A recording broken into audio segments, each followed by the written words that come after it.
अस्सलाम वालेकुम दोस्तों, आज हम मुस्लिम दुनिया के एक ऐसे मैथमेटिशियन, एस्ट्रोनॉमर और फिजिसिस्ट की बात करेंगे जिसे the father of modern optics भी कहा जाता है, जिन्होंने ऑप्टिक्स के उसूलों और ख़ास तौर पर बसरी अदराक में अहम किरदार अदा किया, जिनकी सबसे ज़्यादा बाअसर तसनीफ़ का उन्वान किताब अल मनाज़िर है, जो कि लैटिन एडिशन में मौजूद है। हम बात कर रहे हैं मशहूर मुस्लिम साइंसदान इब्न अल हैशम की। इब्न अल हैशम की इतनी शोहरत की वजह उनकी आंखों और रोशनी के मुतालिक तहकीकात हैं। मैडर्ड यूनिवर्सिटी में रियाजी के प्रोफेसर रिकार्डो मोरिनो बताते हैं कि वो एक अजीम रियाजी साइंसदान थे। वो उन पहले अरबी रियाजीदानों में से थे जिन्होंने बड़े सवालों को हल करना सिखाया। उन्होंने हिंसों की मदद से 1/3 सवालों के जवाब दिए। ये वो सवाल थे जो अर्शमीदस ने 1200 से ज्यादा साल कबल पूछे थे। इब्न अल हैशम ने नंबर थ्योरी के शोबे में कामिल अदद जबकि हिंसों पर काफी अहम काम किया, और उन्होंने अक्लीदस के थ्योरम के मखसूस सवालों पर तहकीक की। आइजैक न्यूटन, जोहान्स केपलर,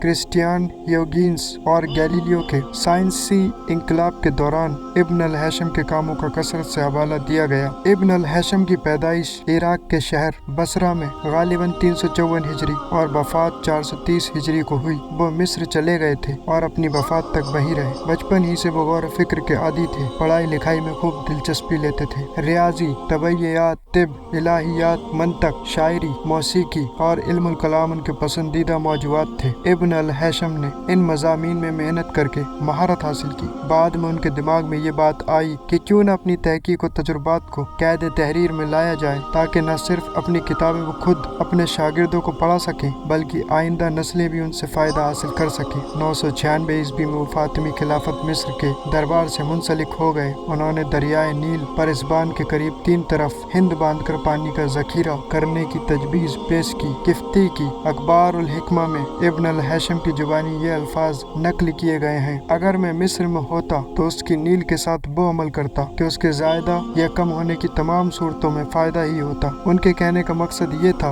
कि वह नील के पानी को आबपाशी के लिए साल के 12 महीने दस्तयाब कर सकते थे। उनका ये कौल मिस्र के हाकिम अल हाकिम बामरुल्लाह अल फातिमी को पहुंचा तो उन्होंने खुफिया तौर पर कुछ माल भेजकर उन्हें मिस्र आने की दावत दी, जो उन्होंने कबूल कर ली और मिस्र की तरफ निकल खड़े हुए, जहां अल हाकिम बामरुल्लाह अल फातिमी ने उन्हें अपनी कही गई बात पर अमल दरामद करने को कहा। इब्न अल हैशम ने नील के तूल व अरज का सर्वे शुरू किया और जब इस्बान तक पहुंचे, जहां इस वक्त अल असद अल आला डैम कायम है, और उसका भरपूर जायजा लेने के बाद उन्हें अंदाजा हुआ कि उनके ज़माने के इम्कानात के हिसाब से ये काम नामुमकिन है, और उन्होंने जल्दबाजी में एक ऐसा दावा कर दिया जिसे वो पूरा नहीं कर सकते थे। चुनांचे अल हाकिम बामरुल्लाह के पास जाकर माजरत कर ली, जिसे अल हाकिम बामरुल्लाह ने कबूल करके उन्हें कोई मनसब अता कर दिया। मगर इब्न अल हैशम ने अल हाकिम बामरुल्लाह की उनसे रजामंदी को एक जाहिरी रजामंदी समझी, और उन्हें ये डर लाक हो गया कहीं ये अल हाकिम बामरुल्लाह की कोई चाल ना हो।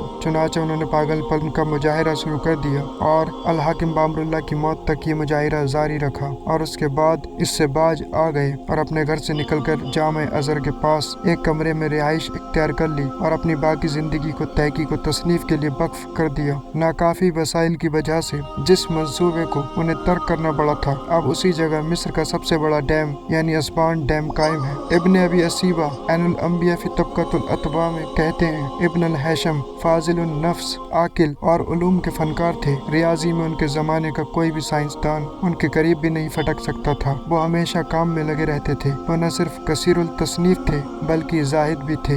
इब्न अल हैशम वो पहले साइंसदान थे जिन्होंने दुरुस्त तौर पर बयान किया कि हम चीज़ें कैसे देख पाते हैं। इन्होंने अफलातून और कई दूसरे माहिरीन के इस ख्याल को गलत साबित कर दिया कि आँख से रोशनी निकल कर अशिया पर पड़ती है। उन्होंने साबित किया कि रोशनी हमारी आँख में दाखिल होती है तो हम देखते हैं। उन्होंने अपनी बात साबित करने के लिए रियाजी का सहारा लिया, जो उससे पहले किसी ने नहीं किया था। इब्न अल हैशम ने रोशनी, इनेकास और इनताफ के अमल और शुआओं के मुशाहिदे से कहा कि ज़मीन की फ़िज़ा की बुलंदी 100 किलोमीटर है। उनकी किताब किताबुल मनाज़िर बसरियात की दुनिया में एक अलग ही हैसियत रखती है, क्योंकि उन्होंने बतलियोमोस के नज़रियात कबूल नहीं किए, बल्कि उन्होंने बतलियोमोस की रोशनी के हवाले से बहुत सारे नज़रियात की मुखालिफत की और उन्हें रद्द कर दिया। उनकी रोशनी रोशनी के हवाले से दरियाफ्तें जदीद साइंस की बुनियाद बनी। मिसाल के तौर पर बतलियोमोस का नजरिया था कि देखना तभी मुमकिन होता है जब शुआ आग से किसी जिस्म से टकराती है। बाद के साइंसदानों ने इस नजरिए को मन व अन कबूल किया, मगर इब्न अल हैशम ने किताबुल मनाजिर में इस नजरिए की धज्जियां बिखेर दी। उन्होंने साबित किया कि मामला इसके बिल्कुल बरअक्स है और शुआ आग से नहीं बल्कि किसी जिस्म से देखने वाले की आंख से टकराती है। इब्न अल हैशम ने ही यूनानी नजरिया बसारत को रद्द करके दुनिया को जदीद नजरिया बसारत से रोशनास कराया और साबित किया कि रोशनी की शुआएं